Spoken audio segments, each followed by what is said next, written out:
বাসায় জিনের উৎপাত হলে আপনারা কি করবেন? কোন টিপস ফলো করে বাসায় জিন শয়তান চলে যাবে বাসা থেকে বা উৎপাত করবে না? প্রথমত বাসায় যারা অধিবাসী আছেন তারা বেশি করে মাসনুন আমল করতে হবে। الله أكبر الله أكبر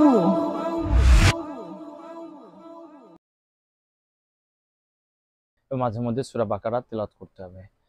যদি মাঝে মধ্যে সূরা বাকারা তিলাওয়াত করা না হয় অথবা মাসনুন আমল একদম ছেড়ে দেওয়া হয়, তাহলে অধিকাংশ বাসাতে জিন শয়তান বিভিন্নভাবে আক্রমণ করে থাকে।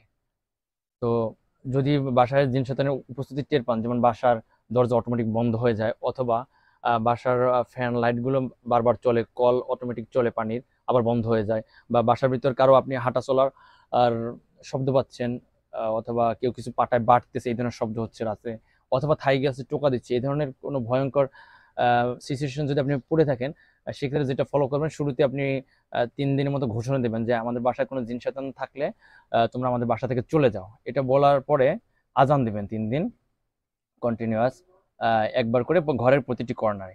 যদি এটা করার পরে দেখেন যে বাসায় আর কোনো সমস্যা হচ্ছে না, তাহলে আলহামদুলিল্লাহ, ওরা হয়তো চলে গেছে, সমস্যা কেটে গেছে। তো এজন্য বাসায় এরপর থেকে প্রবেশের শুরুতে এবং বাসা থেকে বের হওয়ার আহ, আহ, ইসে শুরুতে বিসমিল্লাহ বলে বের হবেন, বিসমিল্লাহ বলে প্রবেশ করবেন, এবং অন্যান্য দোয়া আমল এগুলো করবেন অবশ্যই।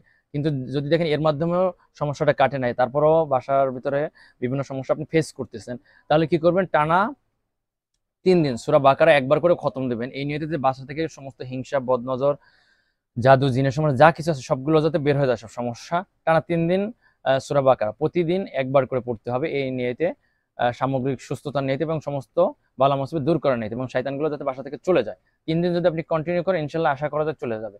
যদি 3 দিন পর আবারও ফেস করেন, তাহলে সেক্ষেত্রে আরো 3 দিন বা 9 দিন পর্যন্ত, 9 দিন অথবা 11 দিন পর্যন্ত আপনি কন্টিনিউ করতে পারেন, প্রতিদিন একবার করে সূরা বাকারা। যদি আপনার জন্য কষ্ট হয়ে যায়, তাহলে 3 দিনে একবার করে খতম দেবেন সূরা বাকারা।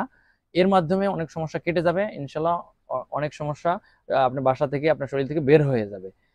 যদি এরপরও দেখেন যে না, এই ধরনের সমস্যা আপনার কাটতেছে না, এরপরও কন্টিনিউয়াস আপনি ফেস করতেছেন, তাহলে আপনাকে অন্য কিছু খুঁজতে হবে। যেমন বাসায় যদি কোনো তাবিজ কবজ থাকে বা কেউ কোনো ক্ষতি করে রাখে, এগুলো আপনাকে তন্ন তন্ন করে খুঁজতে হবে এবং সেই তাবিজগুলো নষ্ট করে ফেলতে হবে। যদি তাবিজগুলো নষ্ট করে ফেলা হয়, তাহলে জিন শয়তানগুলো বাসা থেকে চলে যাবে এক কথায়। কারণ অনেক সময় কিছু জিন শয়তান থাকে যারা এই তাবিজের কাজ করে, এই খাদেম করে, জাদুঘরের কাজ করে।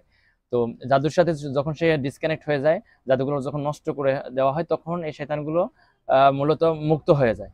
তো এভাবে আপনি তাবিজগুলো খুঁজে খুঁজে আপনি এগুলো নষ্ট করে ফেলবেন। যদি দেখেন যে না, আপনি খুঁজে পাচ্ছেন না, সেক্ষেত্রে আপনি কোনো অভিজ্ঞ রাকির কাছে সরাসরি রুকিয়া করেন, পরিবারের প্রতিটি সদস্যকে রুকিয়া করার পর যদি জানা যায় যে অমুক জায়গায় তাবিজ আছে, সেখান থেকে উঠাইয়া সেই তাবিজগুলো নষ্ট করে ফেলেন, তাহলে আশা করা যায় ইনশাল্লাহ বাসা থেকে জিনের সমস্যা অনেকটা কেটে যাবে, একদমই থাকবে না, বাসায় কোনো জিনের সমস্যা থাকবে না। তো এই টিপসটা ফলো করে ইনশাল্লাহ কমেন্ট বক্সে জানাবেন সবাই, আর আমার চ্যানেলটি সাবস্ক্রাইব করে দেবেন। আসসালামু আলাইকুম ওয়া রাহমাতুল্লাহি ওয়া বারাকাতুহু। الله أكبر الله أكبر